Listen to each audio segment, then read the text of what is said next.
આપનો પરિચય? મારું નામ કનુભાઈ સચકુભાઈ જબલિયા, પૂર્વ નગરપાલિકા પ્રેસિડેન્ટ કનુભાઈ જબલિયા. ગરડામાં જે વિવિધ સમસ્યાઓ સર્જાઈ રહી છે તેના વિશે શું કહેશો? ગરડાની અંદર ઠેર ઠેર સમસ્યાઓ તમને જોવા મળશે. એક ઓફિસમાં ભ્રષ્ટાચાર સિવાય કાંઈ તમને જોવા મળશે નહીં. ટ્રાફિક સમસ્યા જોવો તો એટલી જ છે.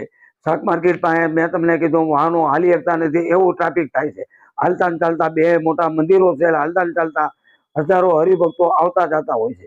ત્યારે 4 વ્હીલ ગામમાં કોઈ જગ્યાએ જઈ શકતી નથી, છતાંય 4 વ્હીલ ગામમાં જ્યાં જોવા મળે ત્યાં અવારનવાર માત્ર લોકો હરિભક્તો અને ગામના લોકો વચ્ચે અવારનવાર ઝઘડા થતા જોવા મળે છે. તો આ અંગે તાત્કાલિક યુદ્ધના ધોરણે ટ્રાફિક સમસ્યા મોટો અત્યારે દુખાવો છે તો એ એક હલ કરવાની જરૂર છે. અને માણેક ચોકની અંદર જે શાક માર્કેટ છે ત્યાં એટલું બધું ટ્રાફિક થાય તો શાક માર્કેટ કરોડોના ખર્ચે અહીંયા આપણે નાગજીપરામાં કરવામાં આવેલ છે. તો એ નાગજીપરાની શાક માર્કેટ જો શરૂ કરવામાં આવે તો ઘણું ખરું હળવું લોકોની હળવો પ્રશ્ન હલ થઈ જાય એમ છે. ઠેર ઠેર રોડમાં ગાબડા જોવા મળે છે. તો તાત્કાલિક યોજના ધોરણે તમામ રોડો તાત્કાલિક કરવાની ખાસ જરૂર છે. ખેલાકાંઠે નદીમાં અત્યારે વારંવાર જોઈ તો ઓલી બૈરાઓને સ્નાન કરતા હોય છે ત્યાં મેં તો સ્નાનાગ્રહ કરવાની ખાસ જરૂર છે. ત્યાં વેલે એટલી જામી ગઈ છે, થાંભલાઓ નાખવામાં આવ્યા છે પણ લાઇટો તાત્કાલિક કરવાની જરૂર છે તાત્કાલિક. કારણ કે સવારમાં તમામ સાંખ્યો બેન અને હરિભક્તો નાવા જતા હોય છે તો તાત્કાલિક કરવાની જરૂર છે. અને આ ચીફ ઓફિસમાં બેહી ન રહે અને ગામમાં રાઉન્ડ મારે અઠવાડિયામાં 2 વાર તો લોકોની સમસ્યા શું છે એનો ખ્યાલ આવે.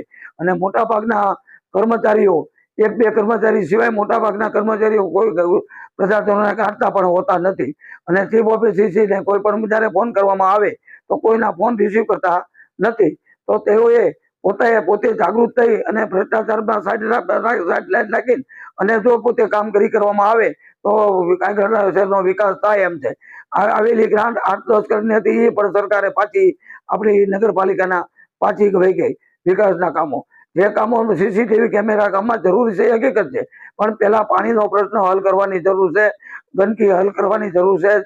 ઠેકાણે જો અહીંયા ધૂળના ઢગલા, સફાઈનો અભાવો, જ્યાં જો અહીંયા કચરાના ઢગલા, અને જયારે કાંઈક આવો ફંક્શન નાનું મોટું કરવામાં આવે ત્યારે રોડ ઉપર ડીડીટી છાંટવામાં આવે. પણ મેઇન રોડ ઉપર લોકોમાં અધિકારીઓને બતાવવા માટે કે ભાઈ મેઇન રોડ ઉપર ડીડીટી છાંટે, પણ 50 વિસ્તારોમાં જ્યાં ગંદકી છે, જ્યાં મચ્છરો સ્કૂલના નાની બાળાઓ છોકરાઓ ભણતા હોય છે ત્યાં બાજુમાં કેવા ઢગલા પડ્યા છે, કેવી ગંદકી છે, ત્યાં સાફ કરી અને ડીડીટી છાંટવામાં આવે એવું પ્રજાજનો ઈચ્છી રહ્યા છે. આ તો અંગ્રેજ શાસન હોય ને એવું થાય છે, કોઈ બોલી શકતું નથી. બરાબર. તો આ ચીફ ઓફિસ છે ને કોઈની બીક પણ નથી એમ. તો પછી હું તમને કહું કે એની ઉપર કોઈ કહેવાવાળું છે નહીં. તો તાત્કાલિક યુદ્ધના ધોરણે એમને બદલી કરીને જવું હોય એવું વાતાવરણ પોતે ઊભું કરતા હોય છે. તો પોતે પાણીના પ્રશ્નો અંગે જો તાત્કાલિક કરવામાં નહીં તો આગામી દિવસોમાં અમે કોઈ કરે કે ન કરે, અમે અમારા વિસ્તારના માણસોને સાથે રાખી નગરપાલિકા અમે ચીફ ઓફિસરની સામે અમે મોરચો માંડશું.